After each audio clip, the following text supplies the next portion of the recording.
പലപ്പോഴും പല വ്യക്തികളും നമ്മുടെ കൂടെ ഉണ്ടാവും. നിങ്ങൾ അവരെക്കാൾ ബുദ്ധിയുള്ളവരോ ആത്മവിശ്വാസമുള്ളവരോ അടിസ്ഥാനപരമായിട്ട് ഉറച്ചു നിൽക്കുന്നവരോ ആണെങ്കിൽ ആത്മാഭിമാനം ഇല്ലാത്ത ആളുകൾ നിങ്ങളോട് ഏറ്റവും മോശമായി തന്നെ പെരുമാറും. അത് നിങ്ങൾ എന്തെങ്കിലും തെറ്റിയതുകൊണ്ടല്ല, മറിച്ച് നിങ്ങളുടെ സാന്നിധ്യം അവരെ മാനസികമായിട്ട് സുഖപ്പെടാൻ അനുവദിക്കുന്നില്ല. അവരുടെ ഉള്ളിലിരിപ്പ് മനസ്സിലൊതുക്കാൻ അവരെ നമ്മൾ അനുവദിക്കുന്നില്ല.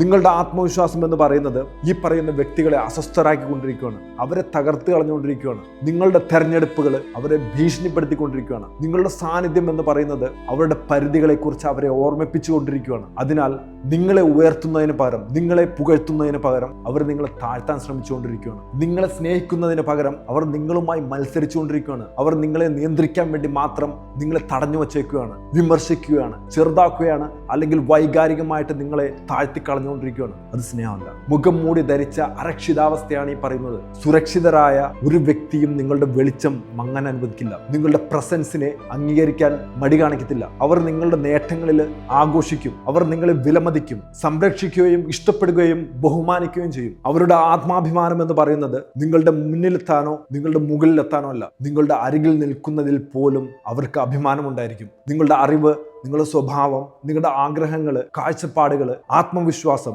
ആരെങ്കിലും അസ്വസ്ഥരാക്കുന്നുണ്ടെങ്കിൽ കുശുമ്പും കുന്നായ്മയും ഉള്ളിലൊതുക്കി ആടിന്റെ തോലിട്ട് ചെന്നായ്ക്കളാണ് ഈ പറയുന്ന വ്യക്തികൾ. പച്ച മലയാളത്തിൽ അസൂയാലുക്കൾ എന്ന് പറയാൻ പറ്റും.